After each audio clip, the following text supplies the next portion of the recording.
Salut à tous et à chacun, bienvenue, c'est Fidjil, c'est le 11e numéro de mon live, un ramassis de tout ce qui fait bouger musicalement l'industrie sur le continent. Aujourd'hui, on va bien évidemment parler du remix de la chanson Yopé d'Inos B qui a atteint les 100 millions de vues sur YouTube. MHD, mise en liberté conditionnelle, ce qui n'a pas plu à la diaspora camerounaise. Affaire de meurtre sur Christopher, le frère de Serge Aurier. Le suspect se livre volontairement à la police. Voilà sommairement ce qui vous attend durant les prochaines minutes. Installez-vous because, toi-même tu sais, c'est maintenant que c'est parti qu'à t'y crois. Alors avant tout propos, permettez-moi quand même de plancher le décor et de vous dire que vous pouvez désormais me suivre sur les antennes de Suite FM tous les jours de lundi à vendredi entre 16h et 18h dans le cadre de l'émission Move avec mon acolyte Carole. Comme vous le savez, il est donc question, bien évidemment, dans cette émission, de faire un panorama à 237 degrés sur des questions liées à l'industrie musicale et culturelle du continent.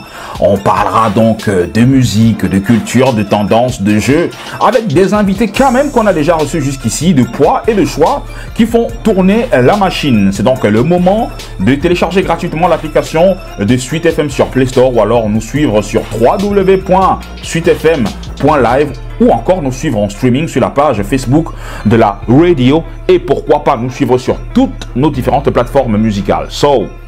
Je vous attends. Je vous attends. Alors, la star de la RDC, la star montante, Mr. Inos B, qui est bien évidemment le précurseur de l'Afro-Congo, commence à être un artiste qu'il va falloir bien évidemment surveiller de très trop près en 2020. Eh bien, il a vu sa chanson, le remix Yopé en featuring avec le Tanzanien Diamond Platnumz, atteindre la barre des 100 millions de vues sur YouTube en seulement 10 mois. Ça fait donc de lui le plus jeune artiste de l'Afrique francophone évoluant en solo à atteindre ce cap. Il fait désormais partie des artistes de l'Afrique subsaharienne à être fortement streamé sur YouTube. Je rappelle que jusqu'ici, c'est Diamond Platnumz qui reste donc l'artiste d'Afrique subsaharienne le plus regardé sur YouTube en 2020 en franchissant la barre du milliard de vues sur YouTube dernièrement. On peut donc comprendre que le feat avec le Diamond a donc été le catalyseur qui a boosté les vues du remix de la chanson Yopé sur YouTube, sans pour autant remettre en question quand même le talent d'Inos B qui enchaîne des tubes depuis un bon moment déjà et dont les vues se comptabilisent bien évidemment en millions de vues sur YouTube. Et donc, comme je vous l'ai dit, c'est un mec qu'il faut regarder de très trop près en 2020. Voilà. Alors, le rappeur français d'origine guinéenne, Mr. Mohamed Silla, ou encore MHD que vous connaissez naturellement, est donc libre. Attention, mais sous contrôle judiciaire. La nouvelle est donc tombée. Je rappelle qu'il avait été incarcéré pour homicide volontaire en bande sur la personne du jeune Camerounais Louis Kamchouang, âgé de 23 ans à sa mort. MHD a donc rejoint les siens, le sourire aux lèvres, et on a vu ses premières photos à sa sortie de prison, mais alors très amaigri. Comme quoi, la prison ne lui a pas fait de bien. Mais sa sortie n'a pas plu à tout le monde. D'ailleurs, la diaspora camerounaise, très remontée après sa libération, est montée au créneau en rédigeant un long communiqué qui exprime leur mécontentement.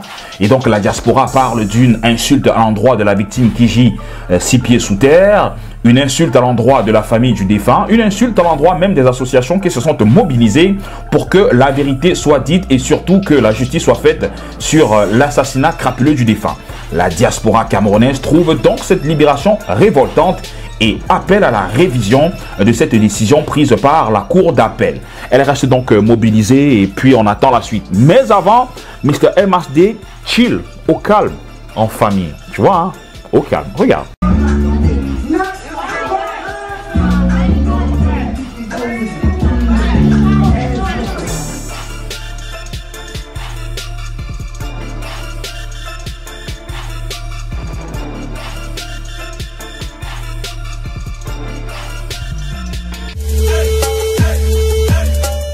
Alors, je ne vous apprends pas que le frère de Serge Aurier, Christopher, a été bien évidemment tué par balle si on s'en tient à ce que l'AFP a mis à notre disposition.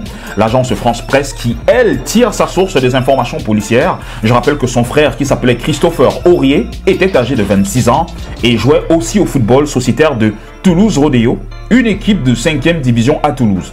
2 jours donc après sa fusillade, un individu s'est volontairement présenté à la police pour avouer son forfait et serait gardé à vue à l'heure où je vous parle. Alors, selon des indiscrétions, il se dit que le présumé meurtrier n'aurait pas pris d'un bon œil le fait que sa petite amie discute avec la victime qui, selon des indiscrétions, aurait eu une relation amoureuse avec la victime auparavant. Donc, c'était son ex. Une histoire de jalousie qui a donc tourné au vinaigre avec un mort sur le carreau, un suspect volontairement livré à la police et une jeune femme bouleversée, embarrassée et qui ne sait plus où mettre la tête. C'est triste, mais on attend la suite quand même. Voilà, c'est donc tout pour aujourd'hui. Voyez mon tableau qui tombe. Merci donc. Tu as levé?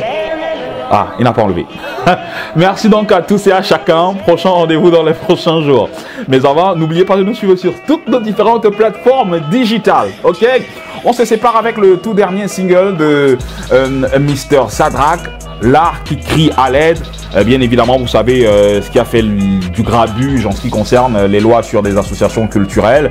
Bref, Sadrak n'a pas hésité à donner son coup de gueule. Donc voici un extrait. On se retrouve prochainement. Prenez soin de vous pour nous et que la musique soit avec vous. Banga Banga, il te sourit. Le député qui vote une loi contre ses propres artistes. Dimanche à l'église, il fait la bise à Jésus-Christ. Boutman au pays de Kadjibière et de Mila. Y a pas une seule salle de concert digne à Laura. Mon pays joue au centre culturel français. Ish, le centre culturel Camer est comme un bar triste. On boit Rabi Rabat. Grâce des Katandemouna, on met les cultures dans les boîtes de sardines. Y'a quoi? Aucune rigueur, aucune moralisation valable. Les pensionnaires du musée national. Que ça veut changer.